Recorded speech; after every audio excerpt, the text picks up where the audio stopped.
비트코인은 금을 따른다. 여러분도 이 말 한 번쯤 들어보셨을 겁니다. 금이 먼저 오르고 3개월 정도 시간이 지나면 비트코인이 따라오른다는 이야기. 그래서 많은 사람들은 금값을 비트코인의 선행지표처럼 바라봅니다.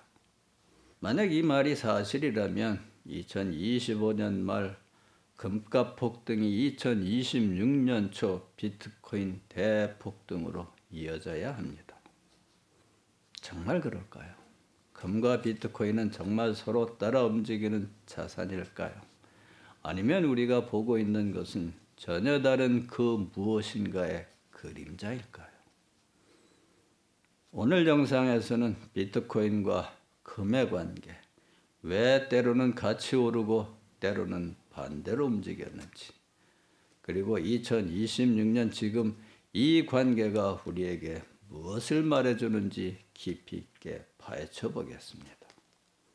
이 영상은 투자 권유가 아닌 교육 목적의 분석 콘텐츠입니다. 도움이 되신다면 좋아요, 구독, 알림 설정 부탁드립니다. 이론적으로 비트코인은 금과 닮았습니다.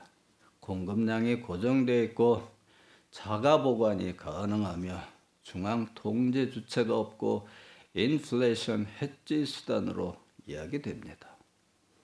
그래서 많은 사람들이 비트코인을 디지털 골드라고 부르죠. 하지만 현실은 좀 다릅니다. 대부분의 투자자들은 비트코인을 안전 자산이라기보다는 고위험, 고수익 자산, 특히 나스닥 같은 기술주 베팅으로 인식합니다. 심지어 디지털 골드라고 믿는 투자자조차 비트코인을 금보다는 위험한 자산으로 취급합니다. 그래서 비트코인이 디지털 골드라기보다는 디지털 실버에 가깝다고 하기도 합니다. 이 차이는 굉장히 중요한 의미를 갖습니다. 사람들은 흔히 이렇게 말합니다. 금이 먼저 오르고 몇 달 뒤에 비트코인이 따라오른다. 그래서 많은 투자자들은 금과 비트코인 사이에 어떤 특별한 연결고리, 마치 선후관계나 자산 간 로테이션이 존재한다고 생각합니다. 하지만 이 관계를 조금 더 깊이 들여다보면 본질의 핵심을 놓치고 있다는 것을 알 수 있습니다. 금과 비트코인의 엇갈린 움직임은 두 자산 사이에 무슨 로맨틱한 관계 때문이 아니라 훨씬 더 근본적인 요인에서 비롯됩니다. 그 핵심은 바로 리스크 온이라고 하는 위험 부담과 리스크 오프라고 하는 위험 회피 환경의 전환에 있습니다. 금 가격이 오르고 있다는 것은 단순히 금이 매력적인 자산이 되었다는 뜻이 아닙니다. 이 이면에는 투자자들의 심리가 깔려 있습니다. 금이 상승할 때는 시장이 대체로 불안해져 있을 때입니다. 경기 둔화, 금융 시스템 리스크, 지정학적 충돌 같은 요인들이 부각되면서 투자자들은 위험 자산을 팔고 가장 보수적인 선택지로 이동할 때입니다. 이때 시장은 리스크 오프, 즉 위험 회피 국면에 들어서고 안전 자산의 상징인 금이 강세를 보이게 되는 것입니다. 반면 비트코인은 어떨까요? 아직까지 대부분의 투자자에게 비트코인은 안전 자산이라기보다는 고위험, 고수익 자산입니다. 기술주, 특히 나스닥과 같은 위험 자산과 함께 묶여 움직이는 경우가 많습니다. 따라서 시장의 리스크 오프, 즉 위험 회피 상태에 들어가면 비트코인은 자연스럽게 압박을 받을 수밖에 없습니다. 반대로 상황이 바뀌면 이야기는 완전히 달라집니다. 금 가격이 하락하기 시작한다는 것은 투자자들이 더 이상 극단적 불확실성을 우려하지 않는다는 신호로 받아들여집니다. 시장에 자신감이 돌아오고 자금은 다시 수익을 쫓아 움직입니다. 이때 시장은 리스크 온, 즉 위험 부담 국면으로 전환되고 비트코인과 얼트코인 같은 위험 자산들이 강세를 보이기 시작합니다. 이 흐름은 과거 시장에서도 반복해서 확인할 수 있습니다. 2020년 초 팬데믹이 전 세계를 강타했을 때를 떠올려 보십시오. 공포가 시장을 지배하던 그 시기 금 가격은 급등한 반면 비트코인은 주식과 함께 급락했습니다. 이는 금이 비트코인의 유동성을 빼앗았기 때문이 아니라 시장 전체가 극단적인 리스크 오프, 즉 위험 회피 환경에 들어섰기 때문입니다. 하지만 같은 해 하반기 상황은 급변합니다. 각국 정부와 중앙은행이 전례 없는 규모의 부양책과 유동성 공급에 나서면서 시장은 빠르게 리스크 온, 즉 위험 부담 환경으로 전환됩니다. 그 결과 금 가격은 조정을 받기 시작했고 대신 크립토 시장은 폭발적인 상승 국면에 진입했습니다. 그리고 비트코인과 얼트코인은 2021년 상반기까지 역사적인 랠리를 이어갔습니다. 결국 정리하면 이렇습니다. 금이 오른다 해서 금이 크립토의 유동성을 빨아들이는 것이 아닙니다. 금은 단지 시장에게 이렇게 말하고 있을 뿐입니다. 지금은 위험을 피해야 할 시기다. 그리고 투자자들은 그 신호에 반응해서 위험 자산인 비트코인과 크립토에서 한 발 물러나는 것입니다. 금과 비트코인의 엇갈린 타이밍은 자산 간의 경쟁의 결과가 아니라 시장 심리와 리스크 환경 변화가 만들어낸 결과입니다. 그런데 여기서 하나의 중요한 예외가 등장합니다. 우리는 과거 시장에서 금과 크립토가 서로 반대로 움직이는 것이 아니라 같이 오르고 같이 무너졌던 시기를 분명히 목격했습니다. 대표적인 사례가 바로 2018년 초와 2021년 말입니다. 이 시기에는 금과 비트코인이 동시에 상승했고 이후 거의 같은 타이밍에 함께 급락했습니다. 이는 단순한 우연도 아니고 기존의 리스크 온, 리스크 오프의 설명만으로는 완전히 설명되지 않는 현상입니다. 그렇다면 이 시기에는 무엇이 달랐던 것일까요? 핵심은 금의 수요 주체가 바뀌었다는 점입니다. 먼저 중앙은행입니다. 2022년 러시아의 외환 보유액이 동결되면서 전 세계 중앙은행들은 하나의 강력한 메시지를 받게 됩니다.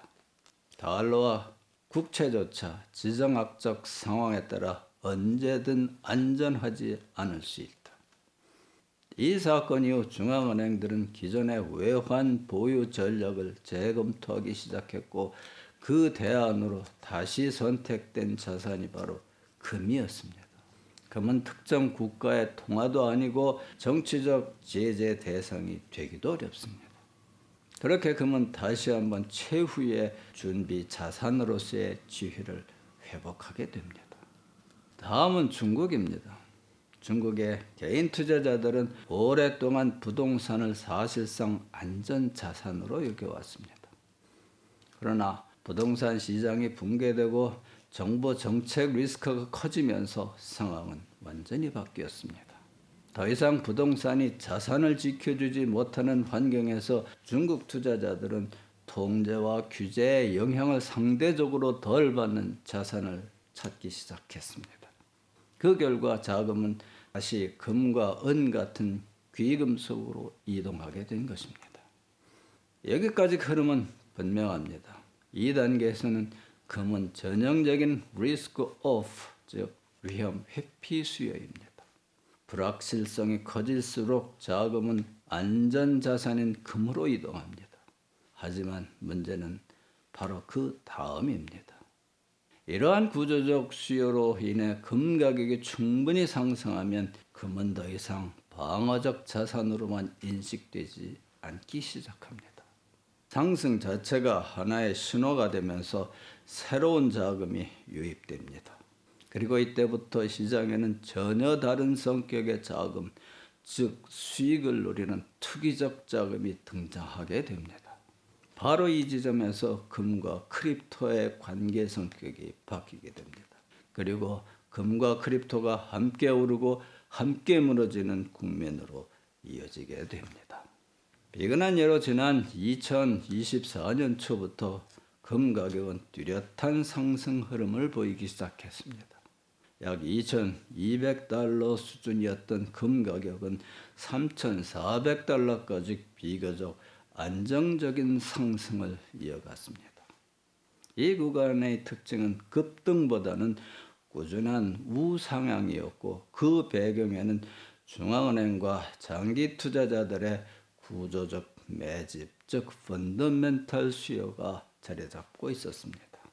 지정학적 리스크, 통화신뢰 하락, 포트폴리오 분산이라는 논리가 금 가격을 떠받치던 시기였습니다.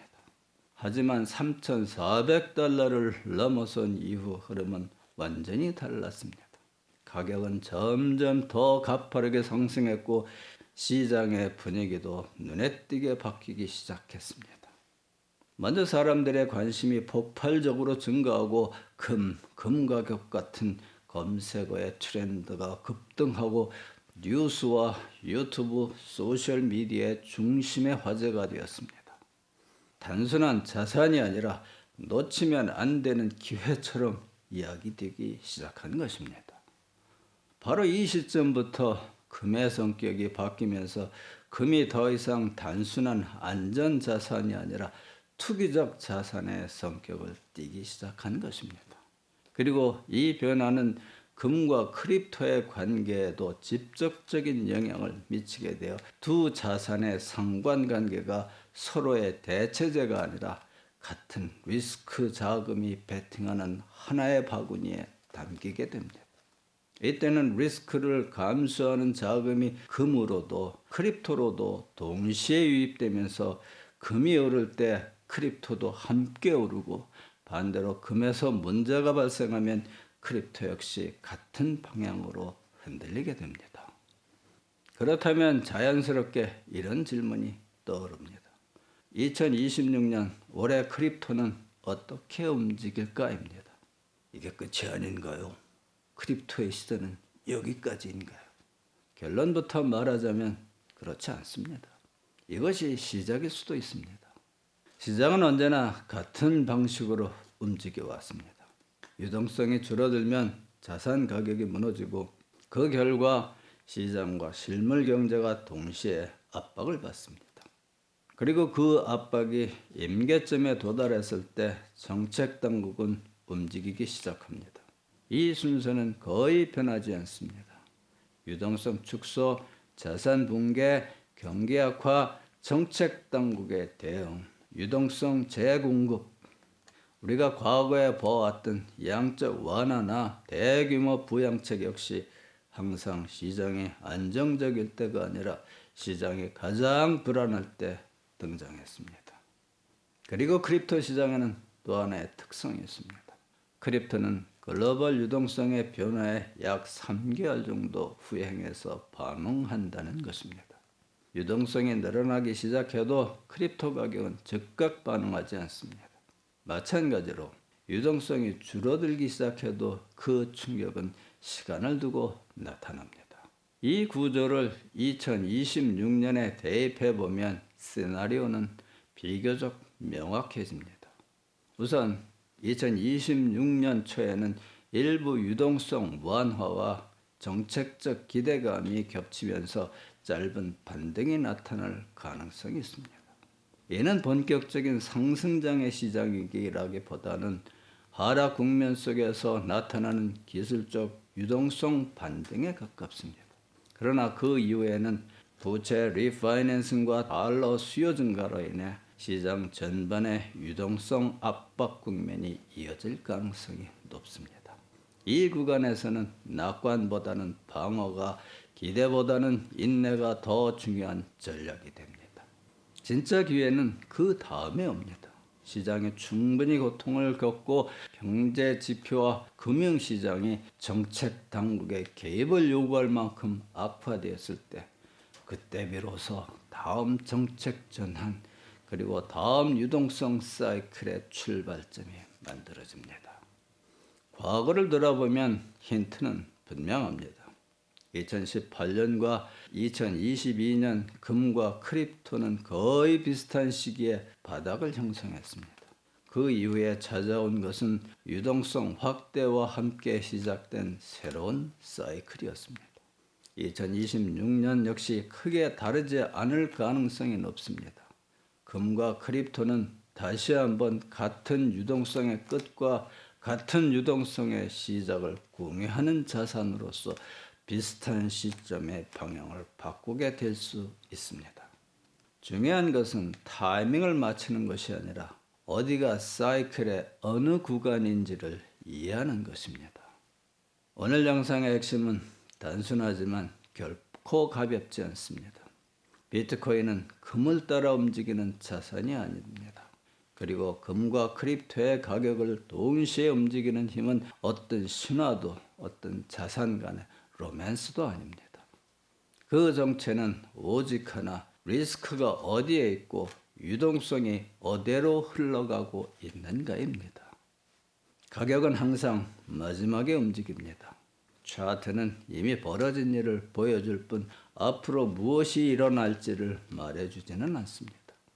그래서 차트만 보지 마십시오. 가격에만 반응하지 마십시오. 그 대신 지금 시장이 리스크 온인지 리스크 오프인지 그리고 돈이 들어오고 있는지 빠져나가고 있는지를 먼저 보십시오. 시장은 늘 같은 방식으로 움직여 왔습니다. 유동성이 늘어날 때는 희망이 커지고 유동성이 줄어들 때는 공포가 커집니다. 그리고 그 사이클은 언제나 반복되었습니다. 차이는 단 하나입니다.